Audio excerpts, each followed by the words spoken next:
चीन, लेकिन सवाल चीन की नियति का है। इनका J-35A 52,000 फीट की ऊंचाई तक उड़ सकता है। इसकी स्पीड 2470 किलोमीटर प्रति घंटा है। खतरनाक बताए जा रहे J-35 की रेंज 1250 किलोमीटर है और वजन 28,000 किलोग्राम। हवा से हवा और हवा से जमीन पर हमला करने में इसे महारत हासिल है। दावा है कि एक बार में 8 टन से ज्यादा वॉरहेड ये ले जा सकता है।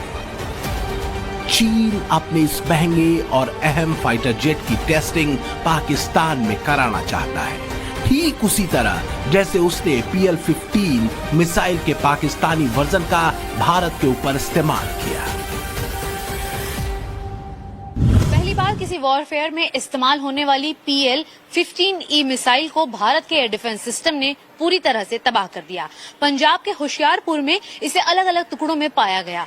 कुछ रक्षा जानकारों का यह कहना है कि इसे पाकिस्तान ने JF-17 से दागा होगा, लेकिन चीनी अंतरखाने से यह खबर है कि अगर इसे किसी चीनी जेट से उड़ाया गया होता, दागा गया होता, तो शायद इसके फेल होने के चांसेस कम होते। करीब 150 किलोमीटर की मारक क्षमता वाली इस मिसाइल के खोखे भारत के पास है और चीन को डर सता रहा है कि कहीं उसकी तकनीक पूरी दुनिया के सामने एक्सपोज ना हो जाए। रिपोर्ट्स के मुताबिक फाइव आइज कंट्री यानी अमेरिका, ब्रिटेन, ऑस्ट्रेलिया, कनाडा और न्यूजीलैंड ने भारत से इस मिसाइल के मलबे की स्टडी करने की मांग की है। फ्रांस और जापान भी चाइनीज मिसाइल के मलबे की जांच करना चाहते हैं ताकि इसमें इस्तेमाल की गई तकनीक के बारे में जानकारी जुटाई जा सके। हर कोई ये जानना चाहता है कि 6000 किलोमीटर प्रति घंटे की रफ्तार वाली जिस मिसाइल को चीन ने 10 साल पहले बनाया था, क्या वो डिकोड हो सकती है या फिर इस वेरिएंट का तोड़ निकाला जा सकता है, क्योंकि इस मिसाइल में रडार सिग्नेचर है जो टारगेट को विजुलाइज करता है। इसकी मोटर स्ट्रक्चर के जरिए यह जाना जा सकता है कि स्पीड किस तरह काम करती है। गाइडेंस सिस्टम भी इसमें होता है जिसे मिसाइल को रास्ता दिखाने वाली टेक्नोलॉजी कहते हैं। ये मिसाइल AESA रडार यानी एक्टिव इलेक्ट्रॉनिकली स्कैन्ड एरे से लैस है। माना जा रहा है कि PL-15E मिसाइल के टुकड़ों में अगर ये सही सलामत पाए गए तो बहुत बहुत अहम जानकारी मिल सकती है।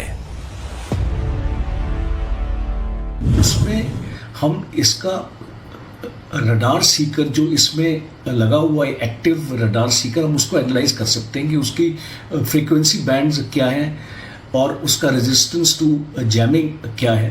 दूसरा, इसका प्रोपल्शन सिस्टम जो है, हम उसको सॉलिड फ्यूल रॉकेट मोटर को हम इसको स्टडी करके इस मिसाइल की रियल रेंज, बर्न टाइम और स्पीड एनवलप पता लगा सकते हैं।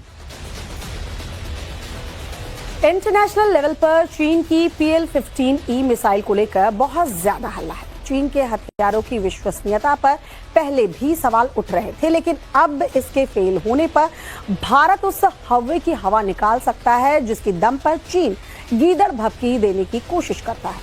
भारत के पास चीन की PL-15E के मुकाबले अस्त्र MK2 है जो साल के आखिर या 2026 में एक्टिव हो जाएगी।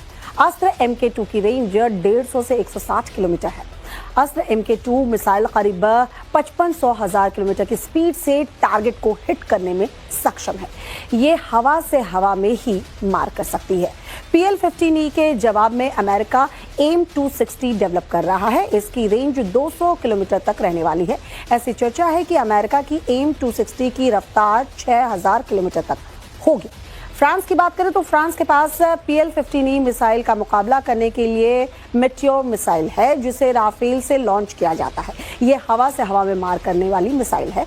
इस मिसाइल की रेंज 150 किलोमीटर है। ये लड़ाकू जहाजों को आसानी से अपना निशाना बना सकती है। अब इसे इत्तेफाक कहिए या संयोग, ऑपरेशन सिंदूर खत्म होने के कुछ ही दिन बाद चीन ने स्टेल्थ फाइटर जेट को ट्रैक करने वाले JY-27V रडार को पहली बार दुनिया के सामने दिखाया। पाकिस्तान पहले से ही चीन के एयरक्राफ्ट J-10C और JF-17 का इस्तेमाल करता है। एयर डिफेंस सिस्टम के तौर पर चीन में बना HQ-9, HQ-16 और FN-16 पाकिस्तानी सेना के पास है। चीन का CH-4 और विंगुलूंग ड्रोन भी पाकिस्तान के पास है। हंगोर कैटेगरी की 2 पनडुब्बी चीन पाकिस्तान के लिए बना चुका है, जिन्हें 2028 तक सौंपा जाएगा। इसके अलावा अल खालिद टैंक को पाकिस्तान चीन के साथ मिलकर बना रहा है। वो अपने हथियारों का प्रयोग करना चाहता है। और वैसे भी ऑपरेशन सिंदूर के दौरान भारत पाकिस्तान के चाइनीज एयर डिफेंस सिस्टम और रडार सिस्टम को पूरी तरह तबाह कर चुका है। पाकिस्तान तुर्की से S-400 डिफेंस सिस्टम से लड़ने के तरीके सीख रहा है और कतर से राफेल उड़ाने की ट्रेनिंग ले रहा है। माना जा रहा है कि ये सब चीन के इशारे पर हो रहा है, क्योंकि चीन एशिया का नया चौधरी बनना चाहता है और पाकिस्तान को अपने हिसाब से इस्तेमाल कर रहा है। की रिपोर्ट के मुताबिक चीन ने 2016 से 2020 के बीच पाकिस्तान को 38% हथियार बेचे, बांग्लादेश को 17% हथियार एक्सपोर्ट किए। इसके बाद नंबर आता है अल्जीरिया का, जिसे चीन ने 8.2% हथियार दिए। तो मानना पड़ेगा हमें, क्योंकि चीन पाकिस्तान को हमारे खिलाफ खड़ा करना चाहता है और उसका तरह तरह के विमान, मिसाइल्स और जो उनके एयर डिफेंस सिस्टम्स हैं वो सब देख रहा है। लेकिन आपने देखा कि जो ऑप सिंदूर में उनकी क्षमता के बारे में आपको पूरा ज्ञान हो गया कि हमने एक दिन के ऑपरेशन में 23 मिनट्स के ऑपरेशन में उनको 20% असेट्स को ध्वस्त कर दिया। तो उससे भारत को भय का नहीं, संकल्प का ही एक निर्देश मिलता है।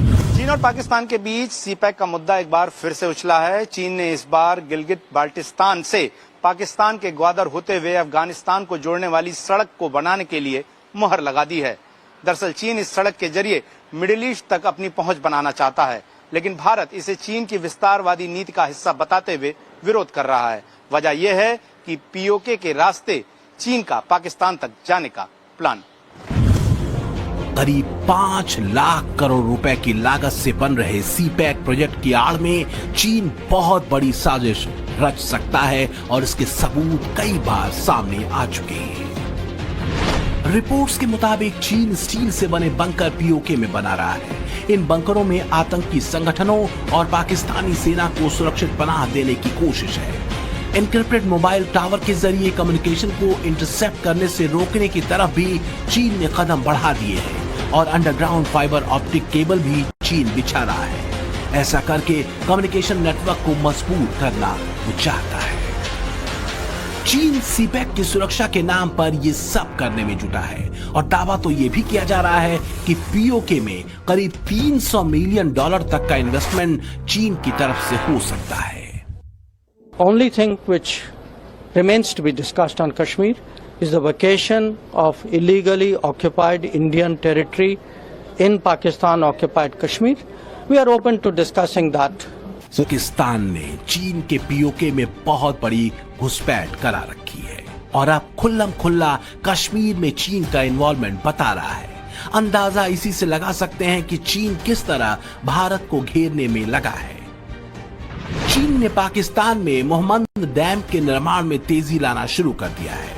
चीनी मीडिया के मुताबिक डैम में कंक्रीट भरने का काम शुरू हो गया है। ये फैसला भारत के सिंधु जल समझौते को रद्द करने के बाद लिया गया। पाकिस्तान के खैबर पख्तूनख्वा प्रांत के मोहम्मद जिले में स्वात नदी पर बन रहा ये डैम दुनिया का 5वां सबसे ऊंचा डैम होगा। इससे पेशावर को हर दिन 30 करोड़ गैलन पानी सप्लाई किया जा सकेगा। वैसे तो इस डैम का काम 2027 तक कंप्लीट करने के कयास हैं, लेकिन नरेंद्र मोदी की आतंकियों को चेतावनी और फिर पीओके पर दृढ़ संकल्प के बाद इसे बड़ी हलचल बताया जा रहा है। विश्व समुदाय को भी कहूंगा, हमारी घोषित नीति रही है, अगर पाकिस्तान से बात होगी तो टेररिज्म पर ही होगी। अगर पाकिस्तान से बात होगी तो पाक ऑक्युपाइड कश्मीर पीओके उस पर ही होगी। बल्कि मोदी का हिंदुस्तान है जो डंके की चोट पर बॉर्डर पार बैठे आतंकियों का सफाया करता है और फिर जवाबी कार्रवाई में मिसाइलों से लेकर डिफेंस सिस्टम को तबाह करने का मादा भी रखता है। यही चीन की बेचैनी है। चीन ने 1979 के बाद से कोई बड़ा युद्ध नहीं लड़ा है। मॉडर्न वॉरफेयर में उसके हथियारों का इस्तेमाल भी नहीं हुआ था। उसे हिंदुस्तान की रक्षा ताकत के साथ तेजी से बढ़ती भारत की इकोनॉमी से भी दिक्कत है। अधिकारियों ने बांग्लादेश के रंगपुर डिवीजन में लालमोनिरहाट का दौरा किया था। भारतीय सीमा से 15 किलोमीटर दूर लालमोनिरहाट में एयरबेस है।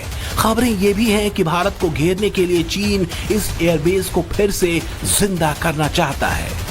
कोशिश यही है कि पाकिस्तान के साथ साथ बांग्लादेश के जरिए भी अपने मंसूबों को वो नई हवा दे सके। वो इसके फिराक में लगा है। इसलिए कहा जा रहा है